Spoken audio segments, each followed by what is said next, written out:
Hey guys, welcome to Digit.in, and what we have with us today is the Honda Accord Hybrid. Now, apart from having a hybrid engine, it boasts of some really cool technology inside, including a very attractive instrument cluster and 2 infotainment displays. And we're going to show you all that and a whole lot more in this video.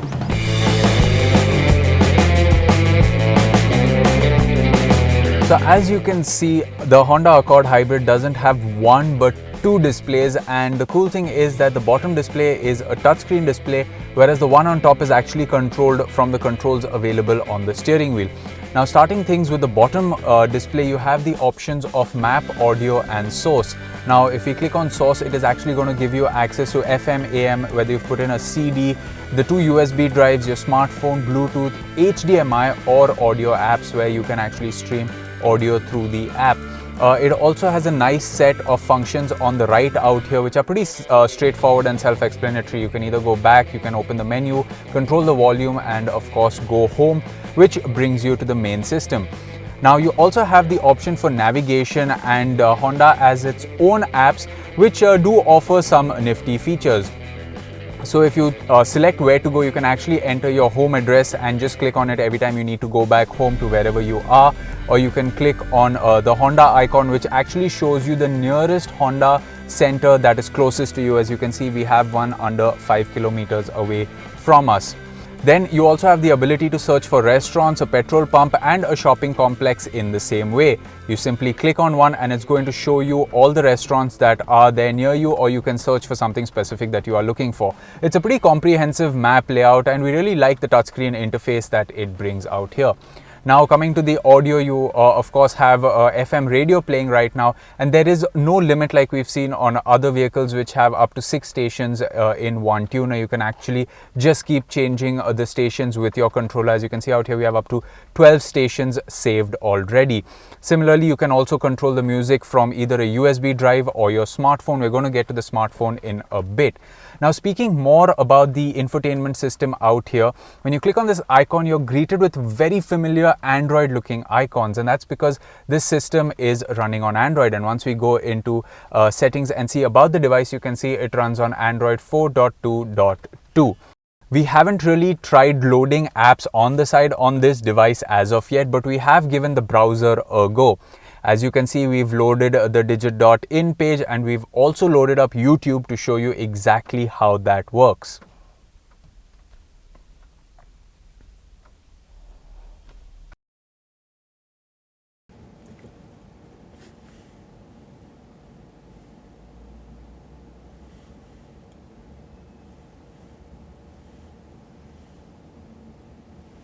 मिलनी चाहिए।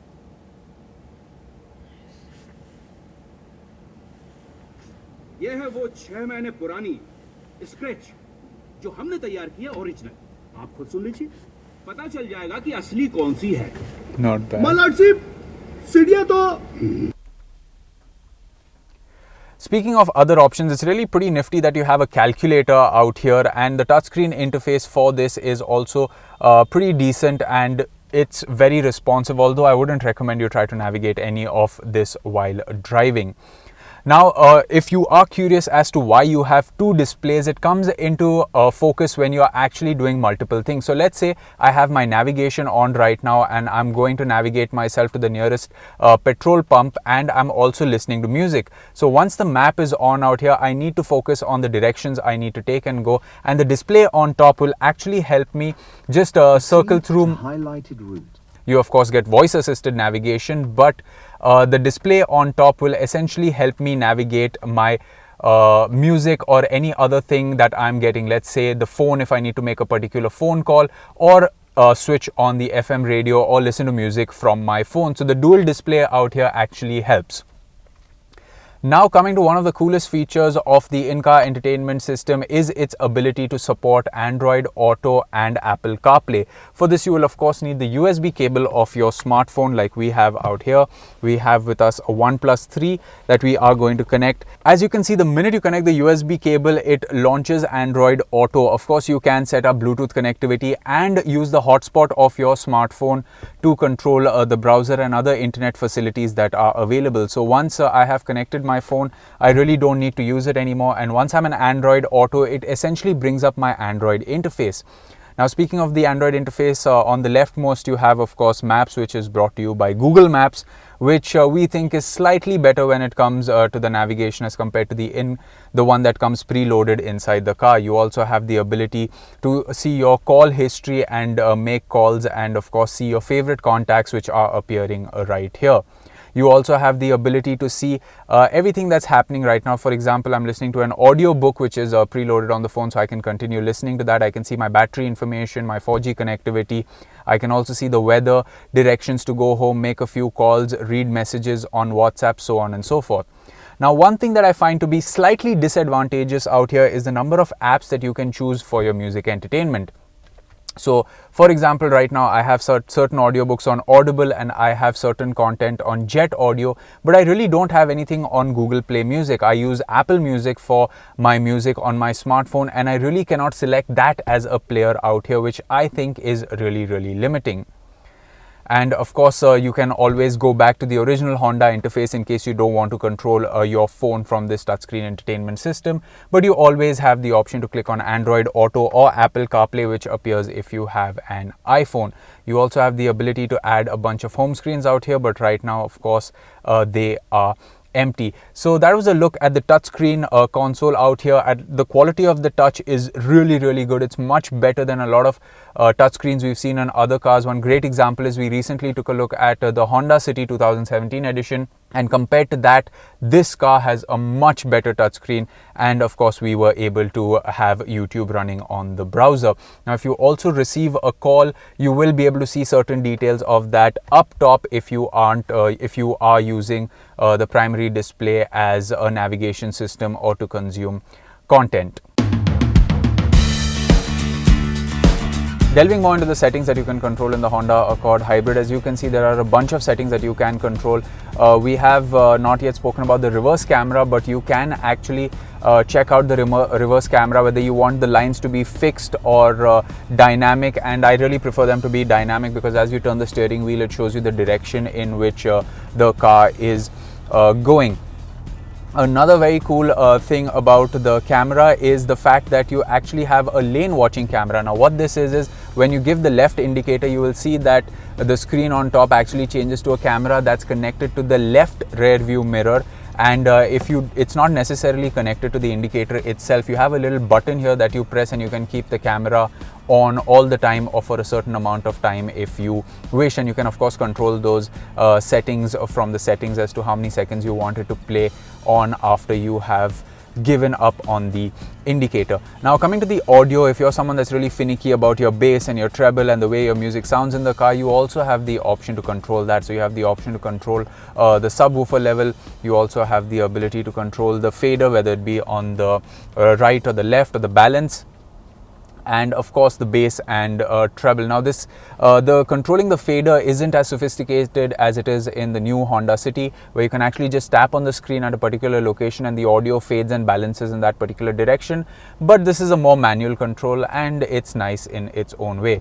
You also have the option of speed volume compensation, and you can keep it on off, low, medium or high.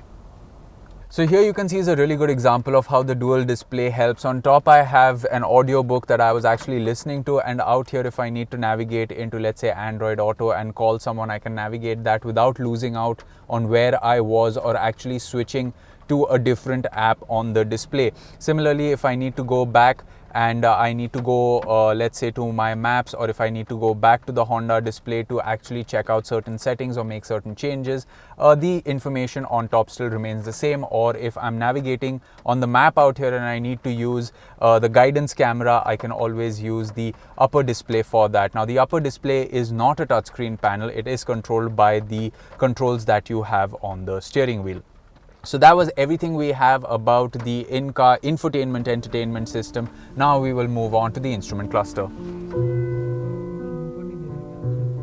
So now coming to the instrument cluster, for some reason it really reminds me of the Honda Civic, because the Honda Civic, when it launched, gave you the feeling of being in the cockpit of an airplane with the instrument cluster, and you get a similar feeling with the instrument cluster here on the Honda Accord Hybrid. Now of course on the right you have the fuel gauge here at the bottom, and on top you have the battery level as to how much the battery is charged. Right next to that you have the indicator for the seat belt and the handbrake.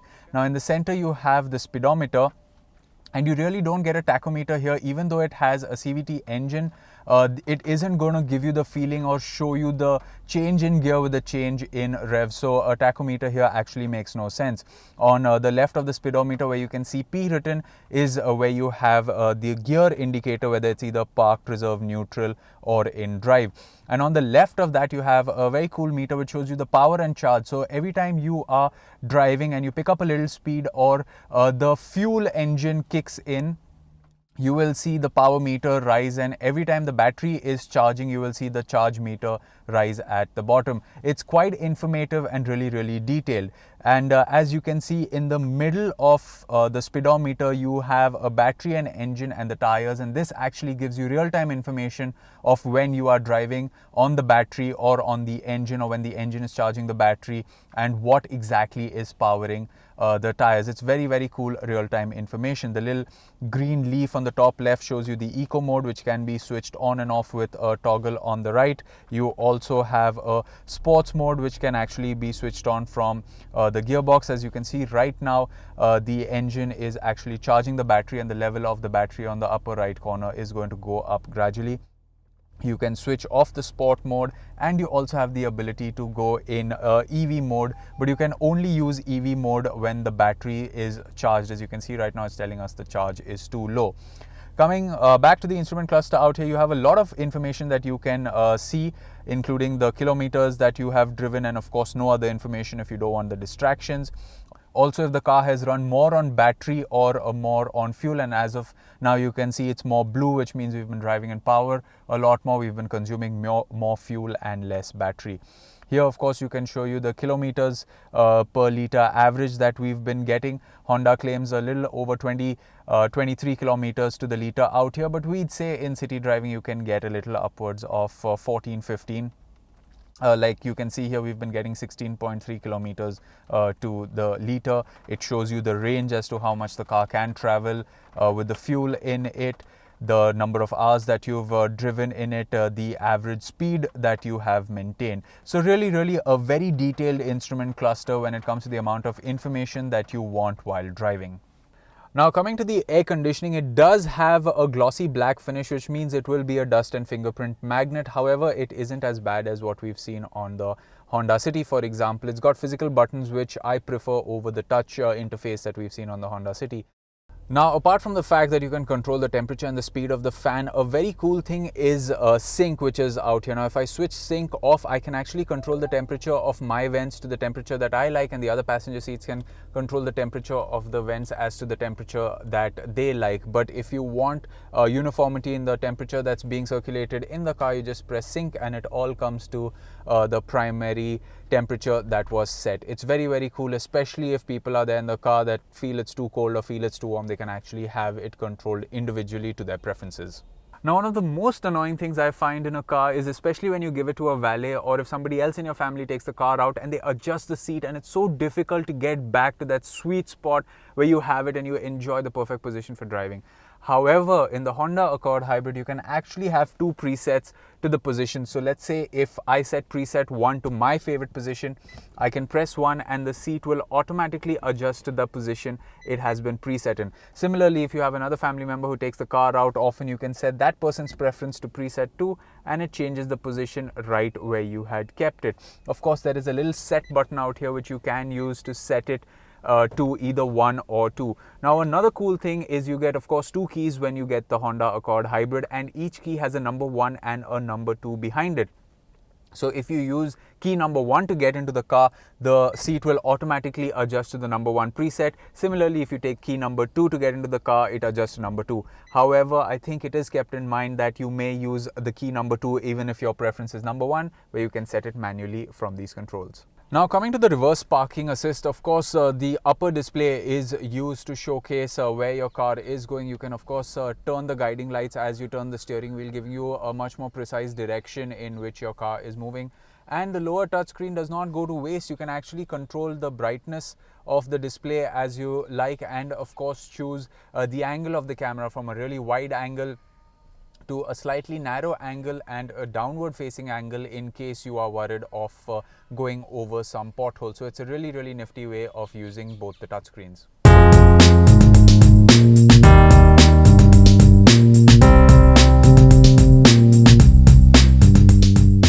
Now the rear seating of the Honda Accord Hybrid is extremely spacious, it's extremely comfortable, it seats 2 very easily, and 3 can also be really comfortable in the back out here. Now there's a reason that I have kept the front passenger seat so much at the back and so inclined is because, you know, sometimes it gets very inconvenient to tell the person in front to actually adjust the seat.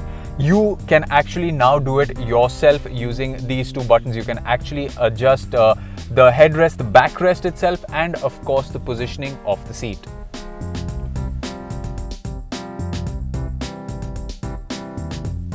The new Honda Accord Hybrid features the Intelligent Multi-Mode Drive (iMMD) 2-motor hybrid powertrain.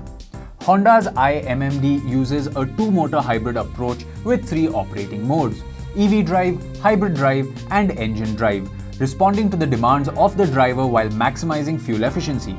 Under most conditions, the vehicle operates in hybrid drive mode, in which the gasoline engine operates as a generator, supplying electric power to the hybrid batteries, with motive power supplied by the electric propulsion motors. Under certain conditions, the Accord Hybrid can operate on electric power only with the engine shut off. In engine drive mode, used mainly during medium to high speed cruising, the vehicle can operate on gasoline engine power only. So let's look at these 3 modes in a little more detail. EV drive operation. Now the all-electric drive EV drive operation occurs when starting from a stop, during light cruising and acceleration, and while braking. The gasoline engine is off when the iMMD is in EV operation and is decoupled from the drivetrain to reduce friction. Coming to the hybrid drive operation, the electric propulsion motor alone powers the front wheels, as the gasoline engine, decoupled from the drive wheels, powers the electric generator motor, which in turn provides power to the battery pack. This allows the gas engine generator motor combo to supplement the battery by providing added electrical power to the propulsion motor, or alternatively to charge the battery. In this type of operation, the system works as a series hybrid. The electric propulsion motor offers crisp acceleration and can reach maximum torque almost instantaneously thanks to electrical power that can be supplied from both the gas engine powered motor generator and the battery. Now coming to the engine drive operation, when cruising at medium to high speeds, the i-VTEC gasoline engine provides propulsion via a new higher capacity lockup clutch, which connects the generator motor, always linked to the engine, and the electric drive motor, effectively sending motive power directly from the engine to the drive wheels. In this type of operation, the system works as a parallel hybrid where both the gasoline engine and, when required, for instance upon quick acceleration, the electric propulsion motor works together. So that was a quick look at how the Honda Accord Hybrid's engine, or rather the intelligent multi-mode drive, works. Well, there you have it, guys. That was our look at all the tech that's powering the Honda Accord Hybrid. You can always let us know what you thought of this video in the comment section below. And for more videos like this one, you can subscribe to our channel. We will catch you in another video. It's goodbye for now.